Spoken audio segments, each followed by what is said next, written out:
Hello বন্ধুরা, art and others চ্যানেলে সবার স্বাগত। আশা করছি তোমরা সবাই ভালো আছো।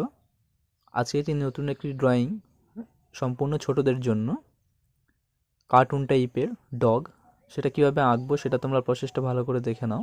একদম সহজ উপায়ে প্রথমে গোল করলাম, গোল করে তার উপর থেকে আরও একটা গোল। এগুলো আশা করছি বাচ্চারা খুবই সহজভাবে পারবে। শুধু গোল দিয়েই আঁকাগুলো খুব একটা কঠিন কিছু নয়। তো বন্ধুরা, তোমাদেরকে বলবো, তোমরা যারা চ্যানেলটিতে প্রথম রয়েছো তারা প্লিজ সাবস্ক্রাইব করে নিও এবং পাশে থাকা বেল আইকনটি অন করে দিও সবার আগে নোটিফিকেশান পেয়ে যাওয়ার জন্য। এখন আমি ড্রয়িংগুলো সম্পূর্ণ সব বাচ্চাদের উপরে কার্টুন চরিত্রের যে ক্যারেক্টারগুলো আছে সেগুলো আমি করে দেখাচ্ছি। আস্তে আস্তে আমি পরে সিনারি থেকে শুরু করে কীভাবে ফিগার আঁকতে হবে আমি সব দেখিয়ে দেবো। তো তোমরা শুধু পাশে থেকো। আমি বেসিক থেকে অ্যাডভান্স লেভেল আমি শুরু করেছিলাম, কিন্তু সেটা আমি এখন এই মুহূর্তে বন্ধ করে দিয়েছি। ওটা আমি পরে চালু করে দেব। এখন আমার চ্যানেলটি তোমরা জানো নতুন, সাবস্ক্রাইব কিছু বেড়ে যাক, মেম্বার কিছু বেড়ে গেলে তারপর আমি ওটা আবার স্টার্ট করে দেব। আপাতত আমি এই ড্রয়িংগুলো দিয়েই আমি চালিয়ে যাচ্ছি। তো তোমরা পাশে থেকো। আর তোমরা যারা ড্রয়িংগুলো দেখো তোমরাও বাড়িতে চেষ্টা করতে পারো খুবই সহজভাবেই। আর কিভাবে কালার করতে হবে, কিভাবে কালার মেশাতে হবে আমি সেগুলো তোমাদেরকে দেখিয়ে দেব। তোমাদের যাদের যা প্রবলেম থাকবে বা কোনো কিছু জিজ্ঞাসা করার থাকবে তোমরা প্লিজ কমেন্ট বক্সে কমেন্ট করে জানিও।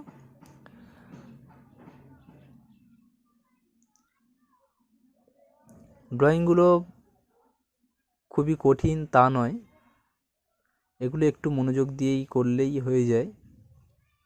তো তোমরাও আশা করছি পারবে, তোমরাও চেষ্টা করো। আঁকাটা সম্পূর্ণ নিজের উপরেই, যে যত প্র্যাকটিস করবে বা যে যত মনোযোগ দিয়ে আঁকবে তার আঁকাটা সব থেকে সুন্দর হবে। তো তোমরা লাস্ট পর্যন্ত দেখো, কালার কিভাবে করছি কিভাবে সেগুলো একটু দেখো।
তো বন্ধুরা, ড্রয়িংটি হয়ে গেছে, তোমরা দেখতেই পাচ্ছ। আর কালারটা এইভাবেই করতে হবে, সেটিংগুলো দিতে হবে রং দিয়েই। তো আমি করেছি, তোমরা দেখতেই পাচ্ছ। আর আঁকাটি কেমন হয়েছে তোমরা প্লিজ কমেন্ট করে জানিও। আর লাস্ট পর্যন্ত দেখার জন্য সবাইকে অসংখ্য ধন্যবাদ। আর আজকের ভিডিওটি এই পর্যন্ত।